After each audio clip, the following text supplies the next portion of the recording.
हरे कृष्णा, राधे राधे। आइए सुनते हैं वट सावित्री व्रत की कथा को मैं शुरू करूं इससे पहले एक बार प्रेम से बोलिए वट सावित्री माता की जय हो। एक पौराणिक कथा के अनुसार प्राचीन काल में भद्र देश राजा अश्वति की एकमात्र संतान थी जिसका नाम सावित्री था।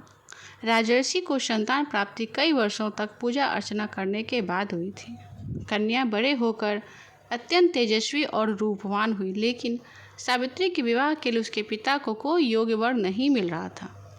इसी बात से दुखी होकर उन्होंने सावित्री को स्वयं वर चुनने के लिए कह दिया।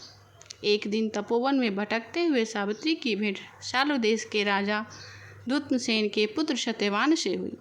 राजा दुत्मसेन अपने पुत्र सत्यवान के साथ वन में ही निवास करते थे, क्योंकि उनका राज्य शत्रुओं ने छीन लिया था। सत्यवान को देखकर सावित्री ने पति के रूप में उनका वरण कर लिया। जब नारद मुनि को इस बात का पता चला तो यह सावित्री के पिता राजा अश्वति के पास पहुँचे और बोले, हे राजन, यह क्या कर रहे हैं आप? सत्यवान गुणवान हैं, धर्मात्मा हैं और बलवान भी है, पर उनकी आयु बहुत छोटी है। वह अल्पायु है। 1 वर्ष के बाद ही उसकी मृत्यु हो जाएगी।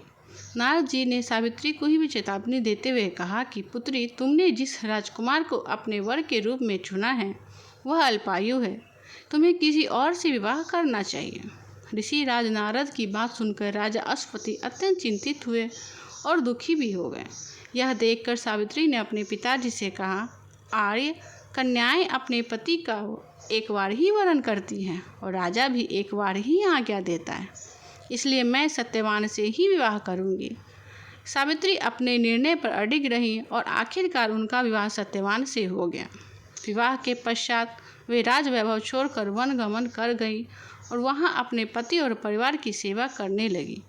लेकिन सत्यवान की मृत्यु का समय निकट आ रहा था और इस चिंता में सावित्री अधीर होने लगी।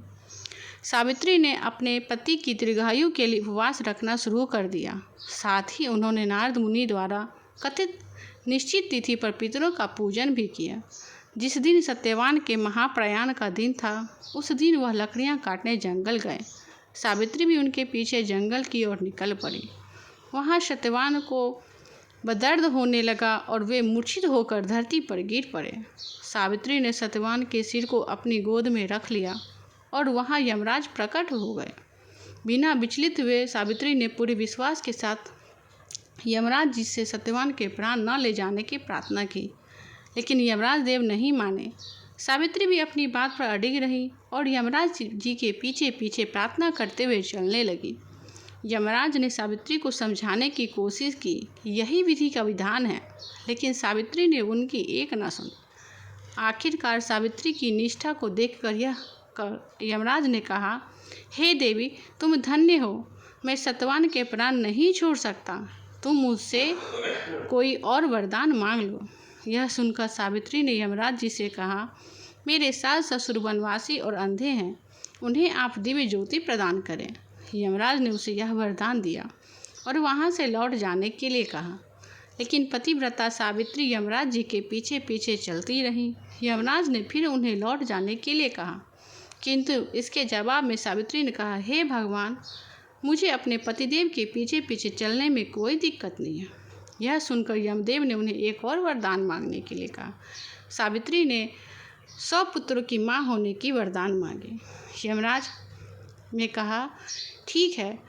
तो 100 पुत्रों की माँ बनने के लिए यमराज जी ने सत्यवान के प्राण वापस दिए और सावित्री जी सत्यवान को लेकर वापस घर आई और हंसी खुशी अपनी जीवन व्यतीत की। इसलिए हम लोग सत्यवान सावित्री की पूजा करते हैं। जिस तरह सावित्री जी की सौभाग्य बनी रहे, उसी तरह सभी महिलाएं, सभी हम सबकी सौभाग्य बनी रहे। अखंड सौभाग्यवती सावित्री माता की जय हो।